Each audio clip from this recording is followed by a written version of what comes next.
What's up, Taiwan? I'm Louise with news from here in Taiwan and around the world. There's only a few months until January's presidential election. Candidates for two of the main opposition parties that are trailing in the polls are now hinting they may join forces. Louise has the story.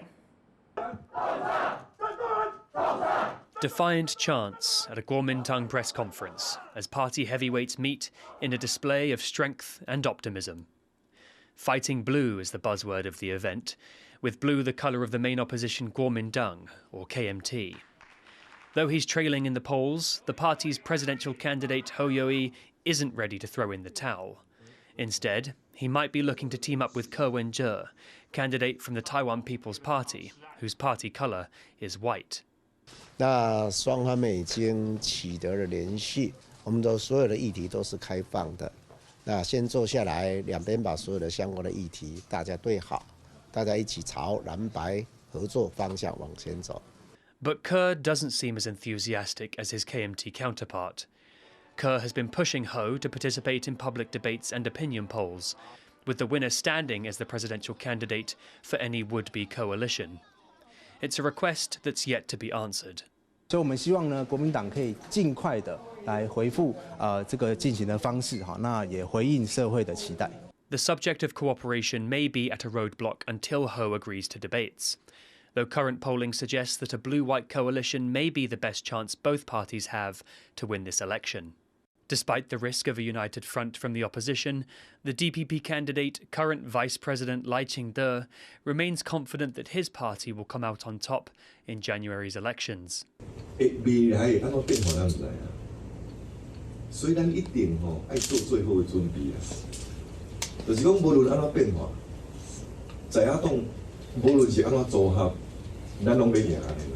But with barely 3 months to go until the election, the opposition may still have a few tricks up their sleeve in their bid to unseat the ruling party.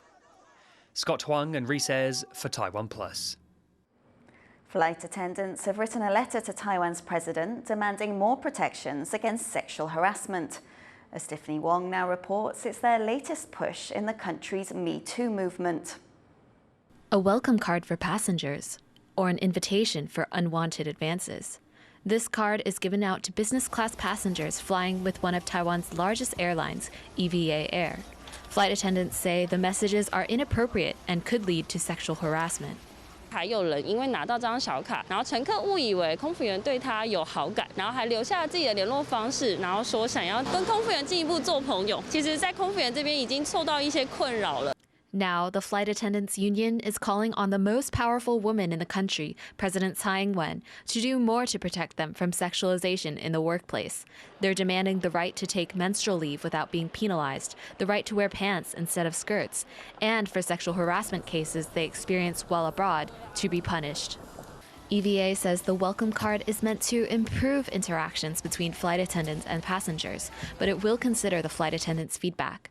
The letter to the president is the latest in a string of protests from flight attendants. In August, the union protested the skirt requirement.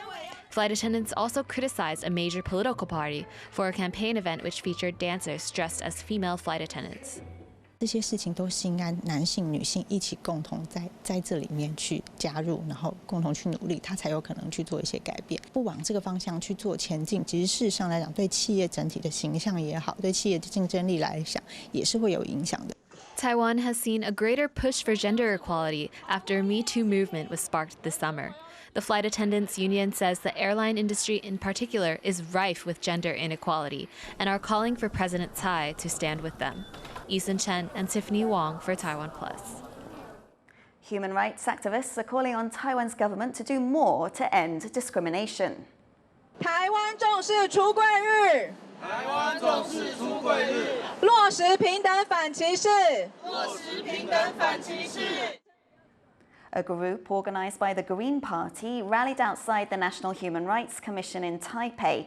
They're demanding an end to discrimination against all marginalised groups. The government says it's looking to draft an anti-discrimination law next year, but activists believe the current system is failing those most in need of protection. 虽然我们内国法化很多公约，但是当我们的所有反歧视的规定散落在散落在各个法律里面的时候，非常的让受到歧视的民众非常的不好去申诉他们的权利。Nursing unions plan to march through Taipei to demand better pay and conditions. That's amid a nursing shortage and people leaving the profession, as John Van Trieste reports.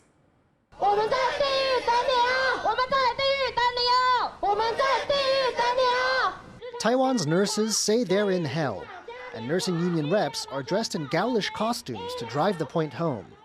Many of their colleagues are quitting due to low wages and tough conditions. Fresh nursing school graduates aren't making up the difference either. Almost half give up on the profession before they even get their license. All this means overwork, with nurses caring for many patients at once. It means odd schedules that leave no room for proper sleep. And it even means an expectation that nurses will work in departments outside their expertise, doing a bit of everything just to keep hospitals running. The unions have a plan, though. 那我们预计是在10月22号当天中午12点半，在这个地方集合。那除了就是有舞台活动之外，我们也会有游行活动。 A hell-themed march through Taipei to draw attention to their plight just as the presidential race enters its final stretch. In a tactic spreading among labor circles, they've invited the candidates to come and publicly endorse their demands. 尊重专业，提升待遇。 Money. As the nurses here see it, that's the root of the shortage. And higher wages take pride of place among their 4 demands. Though with bonuses, a nurse at a big medical center can make $1,800 a month, around Taiwan's average. Some here say pay for most is far lower. 你可以看到他们的底薪就2万9、3万2，大家觉得这样低不低薪？非常的低薪。 It's not just union members saying low wages are a problem. 在这个过程当中，你要怎么样的去留住人力？其实最重要的一件事情就是要增加我们的薪资。那你只要是增加薪资、增加这样的诱因，男生女生都会来投入。But it's not just about money. The nurses' unions are also demanding an end to overwork, an end to unreasonable schedules and expectations, and more investment in Taiwan's public health insurance system. They say if they don't get what they're demanding, the march may not be the end of their push. 那至于罢工的话，那就会是如果我们有更多团结的力量，有达到罢工的门槛，当然那也是一条可能的道路。 There's a festive atmosphere here, but behind the fun costumes is a serious issue. A vicious cycle of low wages, quitting nurses, and no one left to take their place. It's something that the nurses here hope the presidential candidates will address for the safety of everyone. John Su and John Van Trieste in Taipei for TaiwanPlus. 35,000 quails have been culled on a farm in Taiwan's southern city of Chiayi because of bird flu. It's the second outbreak at that farm this year. Authorities culled 25,000 birds there in January. Animal health officials are asking farmers to strengthen disease prevention efforts to stop the virus spreading. Bird flu outbreaks are happening around the world, with cases in the US and China. South Africa had to cull 7.5 million laying hens earlier this year. China and Saudi Arabia have launched 3 weeks of joint maritime counter-terrorism exercises. It's the second time the 2 nations have held what's known as the Blue Sword exercises. They're being held in southern China's Guangdong province. It's the latest example of cooperation between Beijing and Riyadh. Earlier this year, China helped broker the landmark restoration of diplomatic ties between Saudi Arabia and Iran, as Beijing looks to expand its influence in the Middle East. The number of volunteers in Taiwan's armed forces has fallen to a 5-year low. The country has just over 155,000 volunteers in active service. They form the bulk of Taiwan's military, but their numbers have declined by almost 10,000 in the last 2 years. Last year, Taiwan extended mandatory military service from 4 months to 1 year. But while conscripts will serve for longer, some analysts say low salaries and heavy workloads mean less people are enlisting as career soldiers. 它有一些杂物会影响到部队的一些训练跟士气。譬如说，我从事救灾之后呢，往往按照部队实务来看几乎没有补休的机会。补足这个缺额的部分的话，其实我反而是希望说，在增加说我们叫留营率的部分。Taiwan's export orders for September increased 3.4% compared to last year. That breaks a streak of 12 consecutive months of orders falling year on year. The turnaround was driven by a 60% boost in orders for IT and audio-visual equipment, as many manufacturers released new models during the period. Taiwan's imports also fell from a year earlier, leading to a trade surplus. Taiwan's largest export market is China, including Hong Kong. That's followed by ASEAN nations and the United States. A university in a scenic part of Eastern Taiwan is converting one of its assembly halls into a hotel. National Donghua University in Hualien County has the largest campus of any university in Taiwan, but it's located in a remote area with few places for visiting academics or students' parents to stay. Now the school has successfully applied for a hotel license, meaning regular tourists will be able to stay there too. 希望经营层能代表我们东华，能代表我们花莲，好，是一个高级的一个代表，很希望成为一个地标。 Taipei Fashion Week has kicked off with 6 local designers showcasing their work. But it's the theme of Taiwan's biggest annual fashion event that's the real belle of the ball.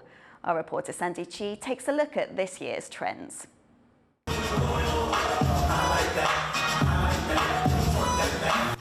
Busting moves and striking poses. The dance performance is part of the largest fashion event in Taiwan, Taipei Fashion Week. Running until October 22nd, this year's show will feature flash mobs, runway shows and pop-up boutiques. And in a nod to the younger generation and their role as trendsetters, this year's opening ceremony is all about youth culture. 像这几年，不管是嘻哈啦、滑板啦，在全球有很特殊的一个表现的地位。那所以，等于是在原先成人的主流市场里面，也承认新世代的年轻化的这个趋势呢，就是未来。Make some noise， 让我们听到你们的声音，好吗？ This year's opening brings different elements to the show for the first time. Hip-hop, graffiti, comics, and AI all highlight the impact of youth culture on fashion. I feel like it's very relatable, which I think it's a really good step because usually high fashion, people would feel like it's a stretch up there. So I feel like today is pretty interesting. This is my first time come to Taipei Fashion Show, and I feel really glad to come here. And I also felt that there were many new elements in this show, like anime style. Money make the world go round. Money make the clothes go down. Inspired by AI art, Hongqi and Ling Jiahao from local clothing brand Outbreak are among the designers showing their works this week. 因为接下来的世代，大家是因为会跟 AI 脱离不了关系的，所以我们有些其实图会用 AI 去帮我们做一些建构。我觉得其实就是跟它一起和睦相处好，就像我们以前音乐可能有到 MP3 的时代，或者说到 Digital 时代，其实音乐还是不会消失的。其实它转交不同的媒介去做一些变化而已。 Their designs feature hand-drawn comic elements and graphics that turn 3D images to 2D for additional flatness illusion. They joined forces with comic artist Ellie Lin and contemporary artist Cooper Wong to create the work. 漫画其实是我们就青少年时期其实最重要的一个娱乐的媒介。然后我们也发现，就很多漫画其实在我们求学阶段，都因为很多漫画陪伴而有办法度过那一段我觉得青春期。那我觉得漫画跟这次的主题非常的契合。 With youth culture at the heart of this year's opening event, designers here are hoping they'll inspire young trendsetters everywhere to put their best foot forward. Howard Zhang, Kamashu and Sandy Chi for TaiwanPlus. Thank you for watching What's Up Taiwan. Remember to download the TaiwanPlus app for more stories from Taiwan and around the world. Finally, we leave you with images of bungee jumping off Auckland Bridge. New Zealander Mike Hurd set a new world record with 941 leaps in 24 hours. I'm Louise Watt. Take care, and we'll see you next time.